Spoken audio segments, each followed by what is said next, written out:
I'm here with Sammy Jo Prudhomme, starting goalie of the USC women's soccer team. Thanks for joining me, Sammy.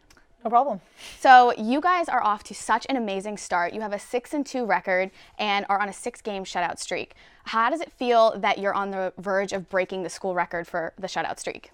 To be honest, we didn't even know there was a shutout streak until somebody mentioned it the last game. So it's not really a huge deal for us. It would be awesome to be in USC history like that. But for us, it's just taking one game at a time and just trying to get a shutout per game, per half, not really thinking about, getting to shut out the next 3 games, but getting to shut out next game. Yeah, no, that's great. And you yourself have 34 saves and have been named Pac-12 Keeper of the Week twice in a row. Yeah. What are some of your keys to success?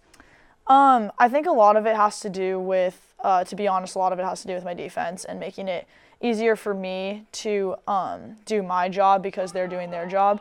But other than that, it'd just be going and training with my goalkeeper trainer, Ian Foyer, and he's awesome. He does a lot of drills with us that are game-like situations and very mentally engaging. So it causes me to be really focused in every single training we're in, which just helps me focus even more when I'm in a game. Yeah, no, I totally understand that. Yeah. And you played 2 seasons at Oregon State before transferring to USC. What was that transition like for you coming here?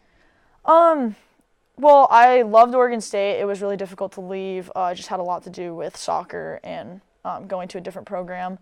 And the transition was a little bit tough just because I transferred in conference and they penalized you for doing that in the Pac-12. So when I transferred, I was forced to sit a year but take a red shirt. But it was actually, other than that, it was fairly easy. The girls made it great. I love my team. My team is very supportive and very was there with me through like a really tough time that I had in the year that I was off. But now I'm playing again and it's awesome. So. And you're amazing. What did you learn in that year that you had to sit out? It was just good to be a part of the team when I wasn't able to play and I knew that I wasn't going to be able to play. A lot of it just had to do with being a good teammate and like learning how to adapt to that type of a style, particularly if you've always been the type of player who's played every single game or something like that. And you just have to assume a different role and make the best of that role. Other than that, it just had to do with, supporting the team, making sure that I stayed mentally involved the whole time that I was there. Just because I couldn't play doesn't mean that I can't push myself in practice or push the team in practice or something like that. And just making sure that I was there the whole time and like let them know that I was there and that I wasn't just not engaged because I wasn't playing. Yeah, no, I agree with you. You start Pac-12 play this week. You play Arizona. What are some things you're looking to improve on from your non-conference play? I think that a lot of the improvement has happened within the last few games, which is good. Last game against Kansas, we won, but we played a little bit not up to our standard. And I think that the biggest thing for us is just making sure that every single game we come out with the right amount of intensity so that we can take it to every team that we play. And I think that that's going to be the biggest thing for us, is just making sure that we stay together when we're playing and we're working with each other and we're playing for each other and coming out with the right amount of intensity to allow us the best opportunity to win.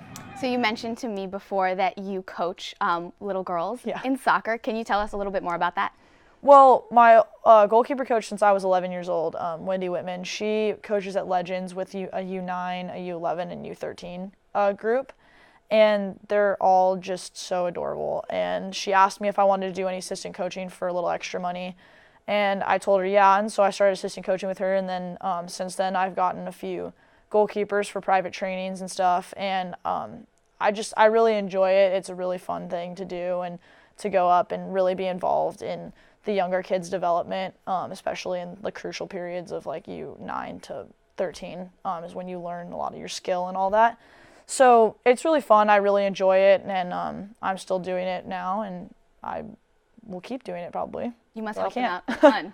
Yeah, hopefully. Yeah, no, and so you are obviously all soccer all the time. Do you like to do in your off time, and maybe what is one thing we don't know about you? I like to hang out with all my friends, go to country concerts particularly. Me and a couple of teammates are going. We went last week to Lee Bryce and John Party, and we're going to Billy Currington this weekend. And just like I love going to the beach, love being at the beach. And just being outdoors, hiking, going out, seeing new things, meeting new people. That's pretty much, I mean, I like to do a lot of things besides soccer, but pretty much just getting out of the house and meeting new people and being with my friends and family. And then one thing, let me think. I was in a movie before. What movie? Well, it's called Soccer Mom, and it's like a low-grade movie, but it had Emily Osment from Hannah Montana, and the stepmom from Parent Trap was also in it. And it was just a little movie that me and a couple of my teammates ended up getting picked for to go do, and we were gone for like 2 weeks doing extra stuff, and it was like we were with a team, and I was the goalkeeper, and then my teammates were the other players on the team, and it was a really interesting experience. That sounds so fun. Well, Yeah, it thank was. you so much for being here. You can catch Sammy Jo defending USC's goal on Friday at McAllister Field at 3 p.m. when the Trojans take on Arizona.